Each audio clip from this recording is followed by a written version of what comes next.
नमस्कार, मैं मनजीत सिंह। अपने टॉपिक भारत में राष्ट्रवाद, नेशनलिज्म इन इंडिया, ये कक्षा 10वीं का इतिहास का अध्याय 2 है।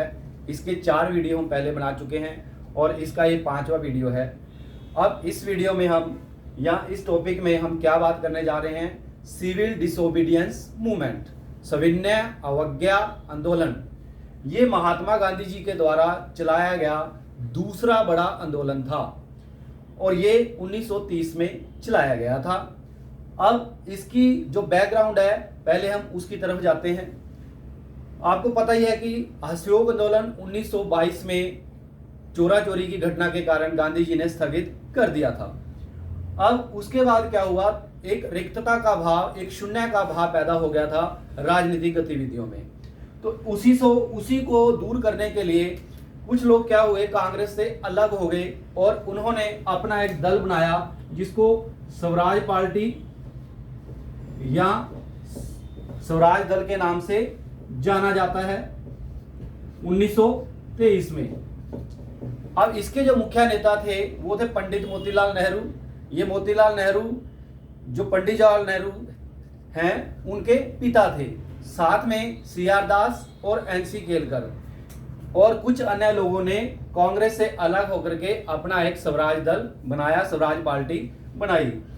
अब ये क्या चाहते थे कि कांग्रेस को जो विरोध प्रदर्शन हो रहे हैं उसमें भाग नहीं लेना चाहिए, बल्कि जो चुनाव है वहां पर भाग लेकर के और वहां से जीत करके क्या करना है, कांग्रेस जो अंग्रेज सरकार की गलत नीतियां हैं उनको उजागर करके जनता के सामने लाना है। हालांकि कुछ लोग इनसे सहमत थे, लेकिन कांग्रेस के ज्यादातर नेता इससे सहमत नहीं थे और इस प्रकार वो चाहते थे कि अंग्रेजों के खिलाफ जो विरोध है वो जारी रखा जाए। यानी अभी भी विरोध की भावना है, अंग्रेजों के खिलाफ प्रदर्शन करना है जब तक कि हमें स्वराज नहीं मिल जाता। इसी कड़ी में क्या हुआ कि 1926 और 1930 के बीच में एक विश्वव्यापी मंदी आई, वर्ल्ड वाइड डिप्रेशन आया। अब डिप्रेशन क्या होता है, जिसमें क्या कि जो वस्तुएं हैं उनकी जो कीमतें हैं उनके भाव लगातार गिरते रहते हैं। अब यहाँ पे क्या हुआ कि जो किसान थे जो फसल पैदा करते थे, अब क्योंकि वो फसल थी वो इंपोर्ट कहते हैं एक्सपोर्ट भी होती थी, दूसरे देशों में भी जाती थी। अब जब दूसरे देशों में जा रही थी तो उसका जो उनको कीमत थी बहुत ही कम मिल रही थी। ये क्यों?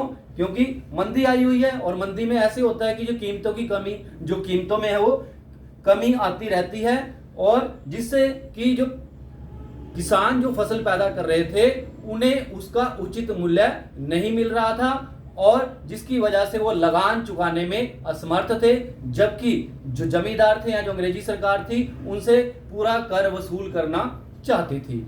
इस प्रकार एक ऐसा माहौल दोबारा से अंग्रेजों के खिलाफ पैदा हो रहा था। इसी दौरान क्या हुआ, साइमन कमीशन की नियुक्ति की गई। अब ये साइमन कमीशन क्या है इसके बारे में जरा समझ लें। क्या कहा गया था कि 1919 का जो भारतीय अधिनियम आया था, आपको पता होगा कि 1857 से पहले यहाँ पर कंपनी का शासन था और कंपनी के शासन में यहाँ पर जो भी निर्णय लिए जाते थे वो चार्टर एक्ट के द्वारा बनाए जाते थे या उसमें जो प्रोविजन होते थे उसको फॉलो करना होता था। लेकिन 1857 के बाद कंपनी का शासन खत्म हो गया था और सारे का सारा जो शासन था अंग्रेजी सरकार ने अपने हाथ में ले लिया था और भारत को चलाने के लिए इंग्लैंड से कानून बनते थे जिसको भारतीय अधिनियम के नाम से जाना जाता था। और 1919 में भी एक भारतीय अधिनियम बना था जिसको माउंटेग्यू चैम्सफोर्ड के नाम से भी जाना जाता है, क्योंकि माउंटेग्यू उस समय यहाँ पर भारतीय सचिव थे और जो चैम्सफोर्ड थे वो भारत के वायसराय थे। अब क्या हुआ, ये 1927 में साइमन कमीशन की नियुक्ति की गई। इसके जो अध्यक्ष थे सर जॉन साइमन, उन्हीं के नाम से इस आयोग का नाम पड़ा साइमन कमीशन। अब इसका क्या काम था? इसका काम ये था कि 1919 का जो अधिनियम बना है ये देखना था कि वो ठीक ढंग से काम कर रहा है या नहीं कर रहा है, या उसमें कुछ त्रुटियां हैं तो उसको कैसे सुधारा जाए। अब क्या था कि इसकी सबसे बड़ी प्रॉब्लम क्या थी कि इसमें जितने भी सदस्य थे, 7 सदस्य थे इसमें, और सातों के साथ जो थे वो अंग्रेज थे। उसमें एक भी भारतीय व्यक्ति की नियुक्ति नहीं की गई थी। इसी बात को लेकर के वो खफा थे और चाहते थे कि सिर्फ अंग्रेज लोग ही कैसे भारत के बारे में बता सकते हैं। और इसलिए 1927 में जब नियुक्ति हुई और बाद में 1928 में भारत पहुंचा और देश के अलग अलग हिस्सों में गया तो इसका विरोध किया गया। इसको काले झंडे दे करके इसके खिलाफ नारे लगाए गए, Simon go back, Simon go back.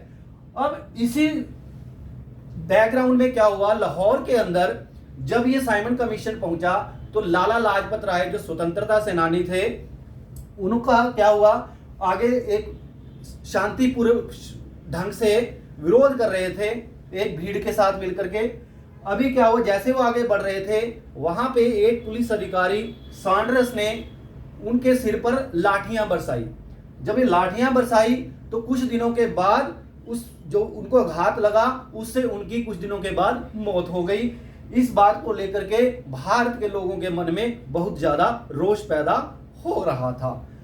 अब उसके बाद क्या हुआ, एक डोमिनियन स्टेटस की बात की गई। 1929 में इंग्लैंड सरकार ने एक फैसला किया कि भारत के लोगों को हम डोमिनियन स्टेटस देंगे, एक अधिराज्य देंगे। अभी डोमिनियन स्टेटस क्या होता है इसको पहले समझ लें। क्या होता है कि जब कोई देश दूसरे देश पे आकर क्या रहते हैं उस पर राज कर रहा होता है और वहां से मांग आती है कि हमें भी शासन में शामिल किया जाए, अब या आप यहां से चले जाएं, हम अपना शासन आप करेंगे। लेकिन वो सरकार ऐसा नहीं करने देती, दूसरा देश ऐसा नहीं करने देता, लेकिन वो उन लोगों को संतुष्ट करने के लिए कुछ कदम उठाता है।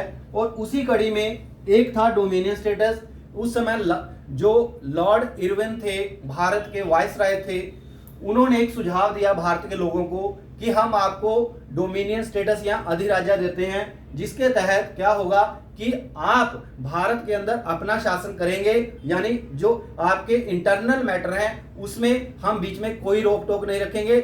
लेकिन जो एक्सटर्नल मामले हैं जैसे डिफेंस है, कम्युनिकेशन है और इस प्रकार के जो मामले हैं वो हम अपनी मर्जी से करेंगे। या फॉरेन अफेयर, तीसरा जो मामला था फॉरेन है, विदेशी मामले, ये 3 मामले हम अंग्रेजी सरकार खुद देखेंगे, बाकी आप इंटरनल मामले करते रहिए। हालांकि कुछ हद तक कांग्रेस के कुछ लोग जिसमें मोतीलाल नेहरू थे वो इस बात से तैयार हो गए, और लेकिन कुछ लोग जो थे जैसे सुभाष चंद्र बोस और जवाहरलाल नेहरू वो नहीं चाहते थे डोमिनियन स्टेटस। वो तो सिर्फ पूर्ण स्वराज की मांग कर रहे थे कि हमें तो कंप्लीट इंडिपेंडेंस चाहिए कि आप पूरी तरह से यहां से चले जाएं। लेकिन कुछ हद तक वो भी थोड़ा सहमत हो गए, लेकिन एक टाइम लिमिट दे दी अंग्रेजों को कि इस समय के अंत तक अगर आपने हमें डोमिनियन स्टेटस दे दिया तो ठीक है। 1928 में ये बात कही गई थी और एक थोड़ा जो समय मांगा, उस समय के दौरान भी अंग्रेजों ने डोमिनियन स्टेटस नहीं दिया। तब अगले साल 1929 में क्या हुआ, लाहौर का यहां पर आप देख रहे हैं ये मैप बना रखा है हमने। ये जो मैप है हमने कोशिश किया है कि जो उस समय का मैप था जिसमें पाकिस्तान, बांग्लादेश और थोड़ा बर्मा क्योंकि भारत का ही हिस्सा था, उसको दिखाने का हमने प्रयास किया है। लाहौर के अंदर कांग्रेस का अधिवेशन हुआ। आपको पता है दिसंबर में सेशन होता था ताकि जो रणनीति है आगे के लिए तैयार की जा सके। अब यहाँ पर जब उनको डोमिनियन स्टेटस नहीं दिया तो यहाँ पर उस समय जो अध्यक्ष थे इस लाहौर सेशन में, तो उन्होंने जो पंडित जवाहरलाल नेहरू थे उन्होंने घोषणा की कि अब हम क्या है पूर्ण स्वराज, कंप्लीट इंडिपेंडेंस लेकर के ही रहेंगे। और उसी समय उन्होंने घोषणा की कि अगले साल 26 जनवरी को हम पूरे देश में क्या करेंगे, अपना स्वतंत्रता दिवस मनाएंगे। और अगले साल 26 जनवरी 1930 को क्या किया गया, पूरे भारत में स्वतंत्रता दिवस मनाया गया। लेकिन उससे आंदोलन चलाने की बात हो रही थी, लेकिन गांधी जी चाहते थे कि एक बार फिर से अंग्रेजों से बात कर ली जाए कि वो जो है हमारी कुछ मांगे मान लें। अब वो मांगे क्या थी, गांधी जी ने 11 मांग रखी, यानी एक 11 सूत्रीय मांग थी जो उस समय का वाइसरॉय था लॉर्ड इरविन, उसके सामने रखी कि अगर आप ये हमारी मांगे मान लेंगे तो हम ये जो आंदोलन है इसको हम नहीं छेड़ेंगे। अब वो 11 सूत्रीय मांगों में क्या था, कुछ जनरल थी, कुछ उद्योगपतियों के लिए थी, कुछ किसानों के लिए थी। लेकिन उसमें जो सबसे बड़ी मांग ये थी कि आपने जो नमक के ऊपर टैक्स लगा रखा है उसको खत्म कर दें। अब जब इरविन को ये पत्र लिखा, इरविन ने क्या है, उनकी इस मांग को नहीं माना। उन्होंने, गांधी जी ने दोबारा फिर पत्र लिखा कि 11 मार्च 1930 तक आप हमें ये जो मांगे हैं मान लीजिए, नहीं तो हम अपना जो है आंदोलन छेड़ देंगे। 11 मार्च तक ये बात नहीं मानी गई तो गांधी जी ने क्या किया, 12 मार्च 1930 को यहां साबरमती आश्रम से अपनी एक नमक यात्रा शुरू कर दी, जिसको सॉल्ट मार्च के नाम से जाना जाता है या दांडी मार्च के नाम से जाना जाता है, क्योंकि साबरमती आप देख रहे हैं यहाँ पर हम गुजरात में, यहाँ से लगभग 385 किलोमीटर दूर, यहाँ लगभग मील की बात करें तो 240 मील की दूरी पर यहाँ की तरफ उन्होंने अपनी यात्रा शुरू कर दी, जिसको दांडी यात्रा के नाम से भी जाना जाता है। अब यहाँ पे क्या हुआ, वो लगभग 24 दिन तक चलते रहे और हर दिन 10 माइल की जो यात्रा थी उसको पूरा करते थे। और फिर 6 अप्रैल 1930 को वहां पर दांडी में पहुंचे, लगभग 24 दिन की यात्रा के बाद। और वहां पर जाकर के उन्होंने जो नमक का कानून था उसको भंग कर दिया, यानी अपना नमक आप बना लिया। और अभी तक क्या था कि अगर कोई नमक बनाता था तो उसको टैक्स देना पड़ता था, लेकिन गांधी जी ने ये कह करके कि हम अपना नमक खुद बनाएंगे, और इस प्रकार जो दांडी यात्रा थी उसके साथ ही सविनय अवज्ञा आंदोलन शुरू हो गया। अब एक चीज जानने लायक बहुत जरूरी है कि एक तरफ असहयोग आंदोलन है और दूसरी तरफ सविनय अवज्ञा आंदोलन, दोनों में फर्क क्या है ये जानना बहुत जरूरी है। एक बेसिक डिफरेंस क्या था कि असहयोग आंदोलन में क्या था, अंग्रेजों के साथ किसी भी प्रकार का सहयोग नहीं करना था, जबकि सविनय अवज्ञा आंदोलन में क्या था कि अंग्रेजों के द्वारा जो कानून बनाए गए हैं उनको तोड़ना था। और यही काम किया इस सॉल्ट मार्च में या दांडी मार्च में। वहां पर जाकर के दांडी के तट पर गुजरात में नमक बनाया, नमक का जो कानून अंग्रेजों के हाथ में था उसको अपने हाथ में लिया और खुद नमक बनाया, और इस प्रकार सविनय अवज्ञा आंदोलन की शुरुआत उन्होंने कर दी। अब इससे क्या हुआ कि जैसे ही दांडी में नमक बना, अलग जगह पर और भी देश के कई हिस्सों में लोगों ने नमक बनाना, पैदा करना शुरू कर दिया। और इसी प्रकार क्या हुआ कि जैसे कह सकते हैं असहयोग आंदोलन में किस प्रकार जो विदेशी कपड़े थे उनकी होली जलाई गई, शराब की दुकानों को बंद किया गया। और इसी प्रकार क्या हुआ, अलग अलग जगह पर किसानों ने और जो आदिवासी लोग थे उन्होंने भी अपना पूरा प्रदर्शन किया। किसानों ने क्या किया, जो टैक्स था, जो रेवेन्यू था, जो रेंट था, लगान, उसको देने से मना कर दिया। और जो ट्राइबल एरिया के लोग थे जिनको रिजर्व एरिया से बाहर कर दिया गया था कि आपने अंदर नहीं जाना, ऐसे फॉरेस्ट एरिया से जाने से मना कर दिया था, उन्होंने क्या किया, जो रिजर्व फॉरेस्ट थे वहां पर जाकर के अपने कैटल्स को ले गए, वहां पर फल फूल जो थे उनको तोड़ा, यानी जो जंगल अंग्रेजों के द्वारा बनाए गए कानून थे उनको उन्होंने तोड़ना शुरू कर दिया। लेकिन अंग्रेजी सरकार के हाथ में पावर थी और इसलिए उसने भी एक दबाव की नीति बनाई। उसने क्या किया, यहां पर पेशावर में जो एक सीमांत गांधी थे, यानी गांधी के फॉलोवर थे, बिल्कुल गांधी की तरह काम करते थे, जिनका नाम था खान अब्दुल गफार खान, उन्होंने क्या किया, उनको पकड़ लिया, उनको अरेस्ट कर लिया। और जिसके विरोध में क्या हुआ, कई लोगों ने जगह जगह पर क्या किया, प्रदर्शन किया, कई जो सरकारी संस्थान थे उनको लूटा या वहां पर अटैक किया, जिसकी वजह से पुलिस ने वहां पर जगह जगह पर उनके खिलाफ, उनके ऊपर गोलियां चलाई। इसी प्रकार शोलापुर के अंदर भी एक जो मजदूर वर्ग था, जब गांधी जी को भी पकड़ लिया गया तो उन्होंने भी विरोध किया। और इसी प्रकार वहां पर भी पुलिस ने उनको दबाने के लिए उनके ऊपर लाठियां चलाई। और इसी प्रकार पुलिस ने जो लोग प्रदर्शन कर रहे थे, खास करके जिसमें बच्चे थे, महिलाएं थी, उनके साथ भी बुरा व्यवहार किया, उनको भी बहुत बेदर्दी से पीटा। और कहा गया कि लगभग इस दौरान 1 लाख गिरफ्तारियां हुई। अब क्या हुआ कि इसी बीच क्या हुआ, इरविन ने गांधी जी को बुलाया। इरविन आप जानते हैं कि भारत के वायसराय हैं। वायसराय वो होता है जो अंग्रेजों का सबसे बड़ा अधिकारी होता है यहाँ पर भारत में। पहले 1857 से पहले उसको गवर्नर जनरल कहा जाता था, लेकिन अब उसको वायसराय कहा जा रहा है 1857 के बाद। तो गांधी और इरविन के बीच में एक समझौता हुआ।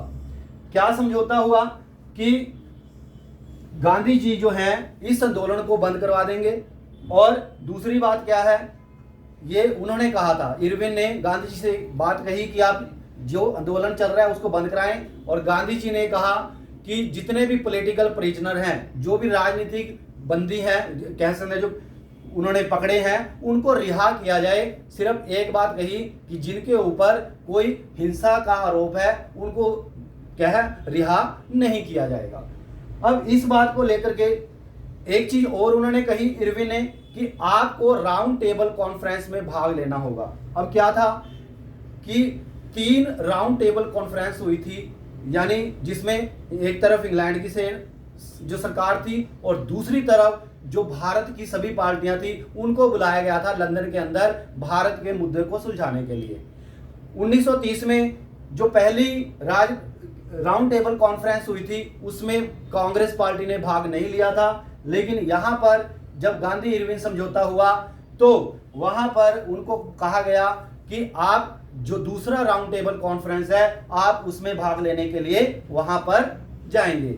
और जब गांधी जो पॉलिटिकल प्रिजनर्स थे उनको रिहा किया गया तो गांधी जी भी तैयार हो गए और सरोजनी नायडू के साथ वो लंदन पहुंचे और वहां पर राउंड टेबल कॉन्फ्रेंस में भाग लिया, लेकिन उसका कोई भी नतीजा नहीं निकला, जिसकी वजह से क्या हुआ, गांधी जी ने आकर के अपना जो आंदोलन था उसको फिर शुरू कर दिया। यानी 1931 में एक बार बंद कर दिया, उसके बाद फिर शुरू कर दिया। और यहां पर फिर क्या हुआ कि विभिन्न प्रकार की जो कि कह सकते हैं, जब गांधी जी आए तो देखा कि अभी भी अब्दुल गफ्फार खान जो है जेल में है, नेहरू जी जेल में है, और जो कांग्रेस पार्टी है उसको इलीगल घोषित कर दिया है, गैर कानूनी घोषित कर दिया गया है, इकट्ठे होने पर बैन लगा दिया गया है। तो फिर आकर के उन्होंने 1931 में फिर अपना जो आंदोलन था शुरू कर दिया, लेकिन फिर दोबारा क्या हुआ कि उसके ऊपर पुलिस जो थी यहाँ की या अंग्रेजी सरकार थी उसने फिर अपना जो सप्रेशन किया, उसको पूरी तरह से भारतीयों को दबाने की कोशिश की, जिसकी वजह से अलग अलग जगह पर हिंसा हुई और जिसके चलते हुए गांधी जी ने 1934 में अपना जो सविनय अवज्ञा आंदोलन था धीरे धीरे वो अपने आप ही खत्म हो गया। तो इस प्रकार हमने जानने की कोशिश की है कि जो सविनय अवज्ञा आंदोलन था क्या उसकी बैकग्राउंड है और क्या उसके जो विभिन्न उसमें जो बातें हुई, उसमें जो सॉल्ट मार्च था या दांडी मार्च थी उसके बारे में हमने बात की और इसकी वजह से ये आंदोलन चला, लेकिन बाद में किस वजह से ये बंद कर दिया गया। और इसी के साथ आपका बहुत बहुत धन्यवाद।